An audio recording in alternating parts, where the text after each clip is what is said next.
Hello.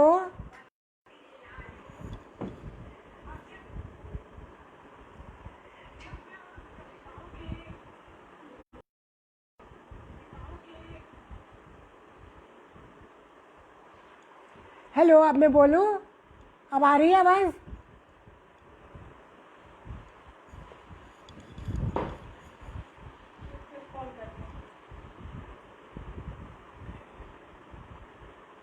Hello, आप आके देखिए ना आप।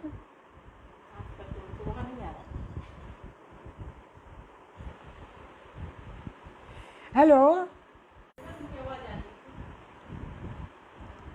हेलो, आपको मेरी आवाज़ आ रही है? आपका चेहरा हाँ फिर बंद हो गया।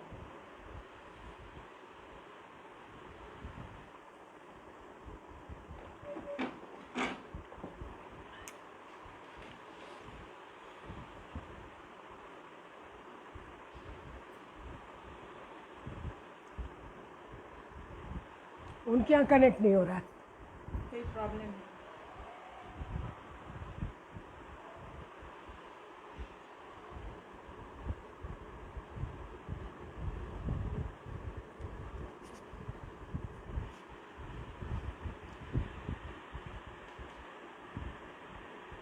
अब आप बोलिए मैं सुनती हूँ। आप बोलिए मैं सुन रही हूँ। हेलो, अब मैं बोलूँ? आपको आवाज़ आ रही है?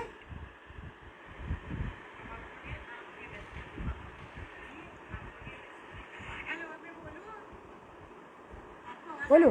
अब आपको आ रही है मेरी आवाज़? बड़ा बुरा लगता बार बार ये पूछना कि आवाज़ आ रही है कि नहीं आ रही है। उस कच्ची उम्र कि कवि वो नहीं जो केवल अपने मन की बात कहे, कुछ औरों की आसपास जीवन की बात कहे। खास बात ये थी कि जब मेरा जीवन बहुत सरल, सरस, सहज, सुंदर और आसान था, उस समय मैंने कुलिश कठोर कविताएं पढ़ी। और बाद में जब मेरा जीवन कठिन हुआ तब मैं सरल कविताएं लिखने लगी। शायद ये प्रकृति हमारे अंदर संतुलन पैदा करती है।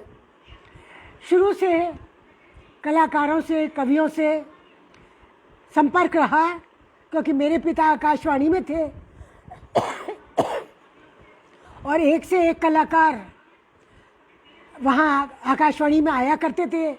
उस समय आकाशवाणी को केवल मनोरंजन का माध्यम नहीं समझते थे। आकाशवाणी सूचना, शिक्षा और साहित्य का बहुत बड़ा केंद्र था। जैसे कि सब करते हैं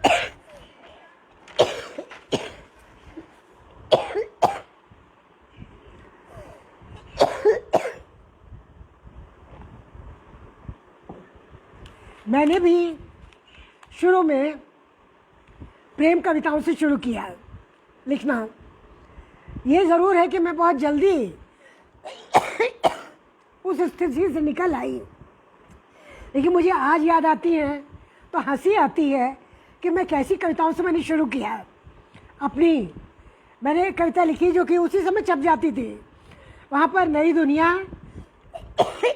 और जागरण, दो अखबारों के रविवारीय संस्करण हमेशा कविताएं देते थे। तो मुझे याद है मेरी एक कविता थी, कल रात चांदनी चोरी से मसहरी में घुस आई थी, पहली बार तब मुझको लगा ऐसा कि 16 साल की इस उम्र के मन में कहीं कोई बड़ी प्यारी बुराई थी।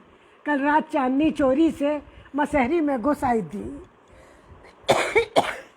लेकिन मैं प्रेम कविताओं से बहुत जल्दी उखड़ कर बाहर आ गई, क्योंकि मैंने देख लिया कि जीवन के सवाल सिर उठाने लगे हैं। नई दुनिया में संपादक थे, उस समय प्रधान संपादक थे राहुल बारपुते। राहुल बारपुते नए विचारों को बहुत स्वागत करते थे। अनु गुप्ता, अनिल राखिचा, आप सबको मेरा सलाम। तो मैंने नए तरीके से कविता लिखने की कोशिश की। अभी भी याद है मुझे कि मेरी एक कविता को, छोटी सी कविता को उन्होंने बड़ी प्रमुखता से छापा था। वो कविता कुछ ऐसी थी, दूर कहीं की बाथरूम की खिड़की से आ रहा किसी किशोरी का स्वर, मैं घी का दिया जलाऊं रे घर आओ। एक बड़ा ही कृपण विचार उठा मन मेरे, अपने पी की स्मृति में, अपने पी के इंतज़ार में। ये दिया जलाएगी ये किस घी का, असली या डालडा। ये चौंकाने वाली एक प्रवृत्ति उस समय थी मेरे अंदर। या प्रयोगवादी प्रियतम मेरी कविता थी, जिसकी अंतिम लाइन थी कि जिसकी किस्मत न जुटी कभी एक साइकिल, वो आए चंदा के रथ से तारे झिलमिल। भाई बात करो जो संभव है। तो ये सारी बातें जो हैं ये सीधी मुझे जोड़ती थी, मुक्तिबोध और अज्ञेय से जोड़ती थी। और मुझे ये लगता था कि वो जीवन की परिभाषा उस ढंग से करते हैं जिस ढंग से जीवन को देखना चाहिए। उनकी कविताएं हमारे लिए चेतावनी भी थी और शिक्षा भी थी। मैंने ये भी पाया कि अपनी बात के में कुछ न कुछ कविताएं डाल देना आसान है, उनसे वज़न भी आ जाता है, लेकिन हर एक बार मुझे याद है जब मैं नई नई लेक्चरर बनी थी, 1963 की शायद ये बात है, तब किसी ने मुझे कहा कि हम एक नए कवियों का, देवेंद्र अग्रवाल नाम के हापुड़ के एक प्रकाशक ने, तो मैंने एक हफ्ते के अंदर 21 कविताएं उन्होंने उसमें छाप दी। वो प्रारंभ में वो संकलित है कविताएं, अब मेरे पास उसकी कोई कॉपी नहीं है। न जाने मेरी कितनी ऐसी चीज़ें हैं जिनकी मेरे पास कोई प्रतिलिपि ही नहीं है, लेकिन मुझे कोई अफसोस भी नहीं होता है। मैं सोचती हूँ उनको ढूंढने में इतनी मेहनत करूँगी, इससे अच्छा मैं नई लिख लूँगी। मुझे अपनी ऊर्जा पर हमेशा एक मूर्ख किस्म का आत्मविश्वास रहा है। उसके बाद आप देखिए कि मैं कविताएं लिखती रही, कविताएं मेरे से बचती रही, कभी मैं कविता से बचती रही, लेकिन साथ ही साथ कविता मुझे गढ़ती भी रही। क्योंकि जब मैंने गद्य लिखा तो मेरे गद्य के अंदर कविता की गति ने मुझे बहुत मदद दी। आपकी भाषा में एक प्रवाह होता है, तो आप देखिए आप शिक्षा के क्षेत्र में भी बहुत कुछ कर लेते हैं। आपकी बात विद्यार्थी बहुत जल्दी समझ जाता है। वे छात्र, वे शिक्षक जो केवल व्याकरण सम्मत भाषा बोलते हैं उनकी बात जल्दी समझ नहीं आती, लेकिन वे जो कविता सम्मत भाषा बोलते हैं उनकी बात हमें बहुत जल्दी समझ में आ जाती है। तो ये एक बड़ा भारी जिसे कहना चाहिए सकारात्मक प्रभाव था कविता का, कि विश्व की सारी कविताएं पढ़ने के बाद ये लगता था कि भाषा अगर लिखी जाए तो ऐसी हो जिसमें रवानी भी हो और जवानी भी हो। तो मैंने हमेशा कोशिश की कि भाषा को लेकर सचेत रहा जाए, और कवि को यही करना चाहिए। इसीलिए नामवर सिंह अपनी किताब को नाम देते थे कविता की ज़मीन और ज़मीन की कविता, ये कहते थे। क्योंकि हम ना तो यथार्थ को छोड़ सकते हैं और न कविता को छोड़ सकते हैं, और दोनों के बीच में हम एक संतुलन बैठाते हैं, तभी हम यथार्थवादी कवि कहलाते हैं। और वो हमारे साथ दूर तक चलती है, और वो गद्य में भी अपनी भूमिका निभाती है। सबसे बड़ी बात यह है। इसलिए जब हम ये कहते हैं कि उन्होंने गद्य लिखा, मुझे तो उनके गद्य में पद्य नजर आता है। उन्हीं जैसी संवेदना कई बार हमें गोपाल माथुर में मिलती है। उनका उपन्यास पढ़िए तो लगता है एक लंबी कविता पढ़ रहे हैं। इसी तरह विनय कुमार की यक्षिणी में जो कविताएं हैं उनके अंदर हमें एक रिदम नज़र आता है। ये सारी चीज़ें हमें कविता से जोड़े रखती है। और कविता लिखने के कितने तरीके हैं और कितने तरीके बदले। मुझे याद है जब 1970 में अशोक वाजपेयी ने पहचान श्रृंखला में कुछ कवियों को छापा था जो उस समय नए कवि थे। उसमें विनोद कुमार शुक्ल थे, मलियज थे, और उसमें बहुत सारे कवि थे, श्री राम वर्मा थे। और उन सबके कहने का ढंग, कविता लिखने का ढंग बिल्कुल अलग था, और विनोद कुमार शुक्ल का तो बिल्कुल ही अलग था। और आप देखिए उनके उपन्यासों में भी हमें वो कविता मिलती है जैसी वो लगभग जय हिंद में लिखते हैं, या जैसी उन्होंने बाद की कविताओं में लिखी, उन्होंने के दांतों की जमाई ली, इस तरह की वो यूँ ही उसका जीवन सोमवार मंगलवार होता गया।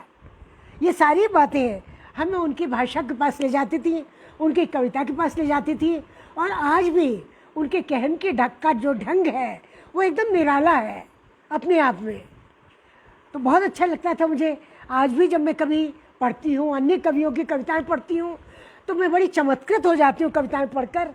और मुझे ये लगता है हमेशा कि कवि अपनी बात को कितनी सटाक से कह जाता है, कितनी सटीक तरीके से कह जाता है, वो सीधी चेतना पर जाकर वार करती है आपके, और उसको आप समझ लेते हैं। अब इसके पहले कि मैं आपको कोई पुरानी कविताएं अपनी सुनाऊं, मैं आपको इधर लिखी कुछ नई कविताएं सुनाना चाहती हूँ, क्योंकि एक बेचैनी होती है हमारे मन के अंदर कि कोई हमें सुन ले, और ये बड़ी एक अच्छी बात है कि हम लोग इस उदास समय में भी आपस में संवाद का कोई मौका छोड़ना नहीं चाहते। हम चाहते हैं कि हमारी बातें चलती रहें, हमारा संवाद चलता रहे। ये एक प्रमाण है हमारी ज़िंदा होने का, ये एक प्रमाण है कि हम अभी अलाइव हैं, कि हम अभी हैं, हम सांस ले रहे हैं, अभी हमारी सांस रुकी नहीं है, घुटी नहीं है। हम गर्म पानी पी पी कर, चाय पी पी कर इसको जीवित करते रहेंगे।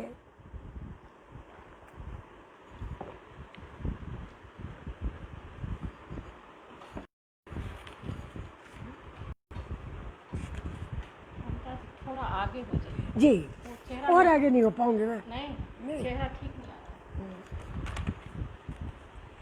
आ रहा। ये एक कविता है बिल्कुल नई, अभी कहीं छपी नहीं है अभी ये।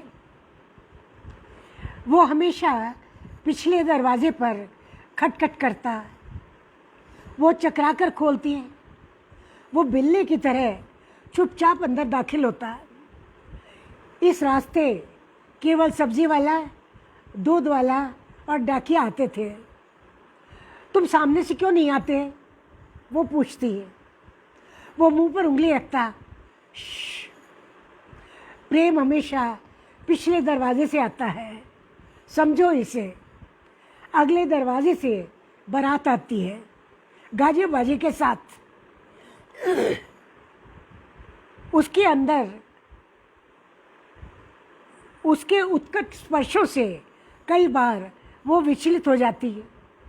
क्या इतनी ही खूबसूरती से उसने किए होंगे और प्रेम, इन्हीं गुनगुने हाथों से थामी होगी और देह, पढ़े होंगे औरों के अपने नाम, उनके यहाँ भी मिली होगी उसे कमरों की गोपनता। जब भी पूछा उसने टाल दिया, देकर एक सरसरा जवाब, तुम अपना समय नष्ट कर रही हो। और ये कहकर तुम अपना वक्त खराब कर रही हो, जो है उसे जियो जी भर, कहते हुए वो उसके ऊपर झुक जाता। एक और कविता है, नहीं होता कोई अनुपस्थित होकर भी होता है हर घड़ी मेरे पास, हर फोन पर सलाह देने वाला, हर गड्ढे से बचाने वाला, हर बीमारी का इलाज करने वाला, हर ज़रूरत को। उसकी बातें निर्भीक होती थी और सटीक, वो मेरे दिमाग पर चोट करती थी।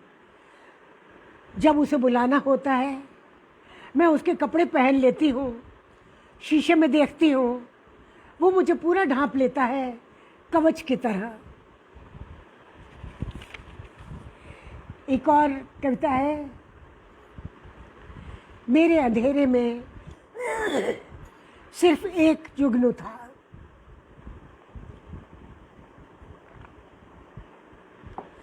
मेरे अंधेरे में सिर्फ एक जुगनू था, मेरी फुलवारी में सिर्फ एक गुलाब, मेरे आकाश में सिर्फ एक तारा था, मेरी नदी में सिर्फ एक नाव, एक ही एक पर टिका था संसार, एक तार पर गाया गया अभंग कितना अकेला उदास होता है।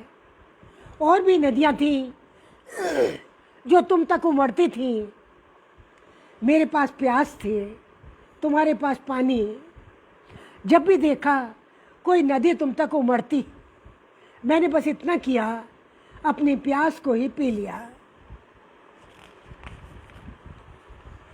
एक अन्य कविता है, तो मैं और मेरा का आजकल बहुत शौर है, हर चीज़ मेरा विज्ञापनों में और सारे समाज में मैं शब्द जो है बड़ा कब्जे का प्रतीक हो गया। इस पर मैंने लिखी है, मैं और मेरा। शब्दों को निजता कब मिलेगी? अब देखिए, मैं इतना निज ही शब्द है और ये धीरे धीरे कब्जे का और अधिकार का शब्द बन गया है। मैं कब लौटेगी? होंगे कभी ये प्रथम पुरुष? आज ये धौंस और धमकी और कब्जे के पर्याय है। इस शब्द में राष्ट्रवाद की धमक आ बैठी है। मेरी वाली बाइक, मेरा देश, मेरा वाला रंग, मेरी पार्टी, मेरा नेता, कब लौटेगी मेरे शब्द की शाइस्तगी?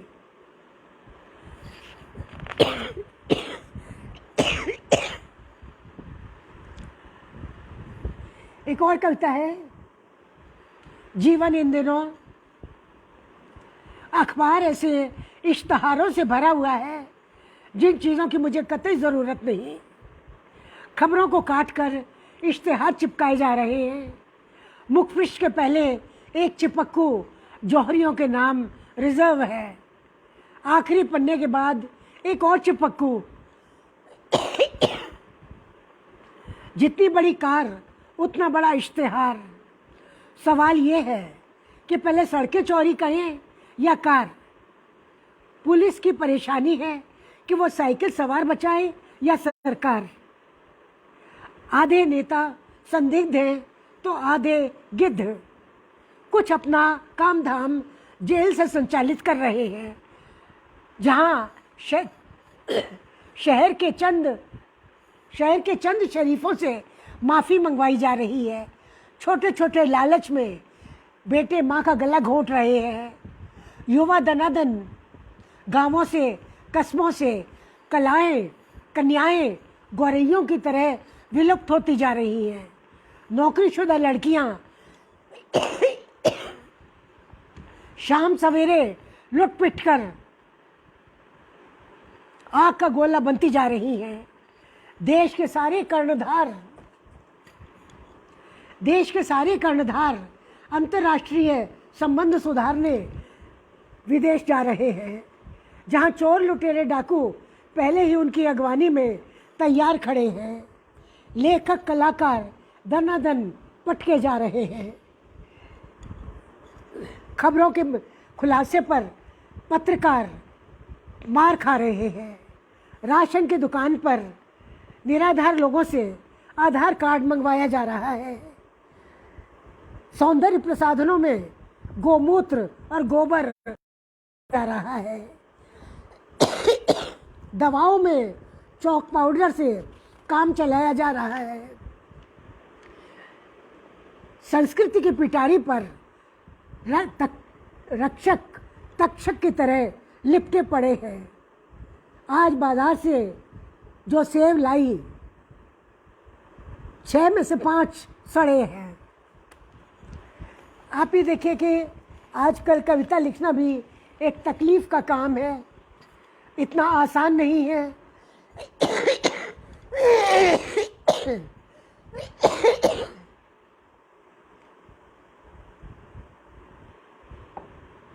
समय जटिल होता जा रहा है। मैंने एक बार खाँटी घरेलू औरत शीर्षक से कविताएं लिखी थी, ये जताने के लिए कि एक पढ़ी लिखी औरत भी जब घर के चौखटे में फंसाई जाती है तो उसके अंदर कितने सवाल उठते हैं, बवाल उठते हैं, उबाल उठते हैं, लेकिन उनका समाधान नहीं मिलता है।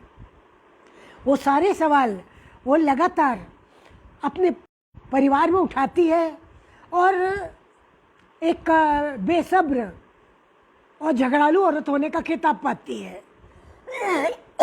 उसके दो एक कविता मैं आपको बताती हूँ। लोग कहते हैं मैं अपना गुस्सा कम करूँ, समझदार औरतों की तरह रहूँ और चुप रहूँ। गुस्सा कैसे कम? क्या ये चाट के ऊपर पड़ने वाला मसाला है जो कभी भी कम ज़्यादा किया जा सकता है? या रेडियो का बटन जिसे कभी भी कम ज़्यादा कर सके? ये तो मेरे अंदर की आग है, मेरा दिमाग एक खौलता हुआ कढ़ाव है, मैं एक दहका हुआ कोयला जिस पर जिन्होंने ईंधन डाला है और तेल और हवा भी की है, उन्होंने ही उंगली ठोड़ी पर रख चकित होने का चोचला भी किया है। वे अच्छी तरह जानते हैं कब एक औरत अग्निकांड बन जाती है, लेकिन खेलकूद के नाम पर उन्हें यही क्रीड़ा भाती है।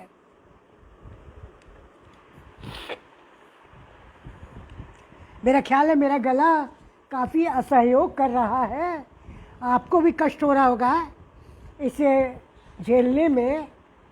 अगर अनुमति हो एडमिन साहब की तो मैं यहीं पर इसे बंद करूं। एक कविता मैं अच्छा सुना देती हूँ क्योंकि ये स्त्री विमर्श से ताल्लुक़ रखती है। खा पी कर अपने कृतज्ञ पेट पर हाथ फेरते डकार मारते परिवार के पुरुष ने कहा, दुनिया कहाँ से कहाँ पहुँच गई, पर तुम वहीं के वहीं रही खाटे घरेलू औरत। सिर्फ बिजली का बिल बढ़ाने के लिए पड़ी रहती हो सारा दिन घर में। उस रात थोड़ा रोने और चुप सबके सो जाने के बाद उसने गर्म कपड़ों के ट्रंक से में पड़ी अपनी डिग्रियां निकाली, उठाया अखबार, किए आवेदन, हुआ चयन, आला कुर्सी पर आसीन हुई। पति ने आखिर चुप्पी साधी, लिए फायदे, उसको दी कर्तव्य तालिका और कायदे। जब मौका मिलता कह देता, ये बिल्कुल कोरी आई थी, कस्बे की छोरी आई थी, मैंने इसे जतन जांगर से गढ़ा पढ़ाया, योग्य बनाया, आला कुर्सी पर बैठाया। कितना भी दफ्तर संवार ले, नई अकल के तीर मार ले, मैं हूँ इसका छाप नियंता, छवि अभियंता, अभिनव नारी का अभियंता।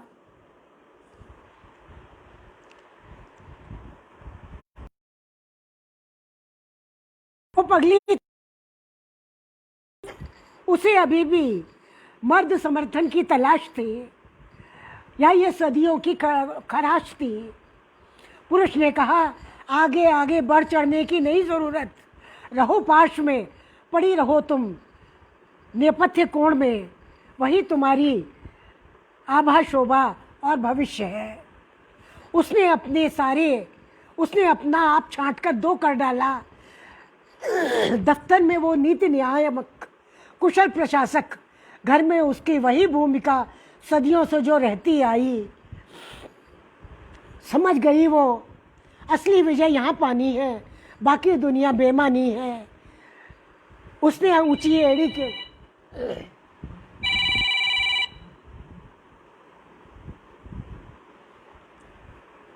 उसने अपनी ऊंची एड़ी के सैंडल उतार घिसी स्लीप में पहन ली।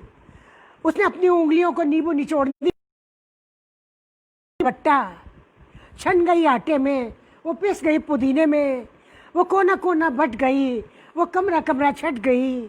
उसने अपनी सारी प्रतिभा आलू परवल में झोंक दी और सारी रचनात्मकता रायते में घोल दी। उसने स्वाद और सुगंध का संवत्सर रच दिया, लेकिन पुरुष ने कभी नहीं कहा उससे शुक्रिया।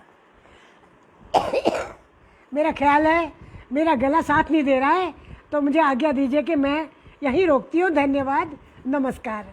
सरिता, तारावती, विनय जी, आप सबको मेरा नमस्कार।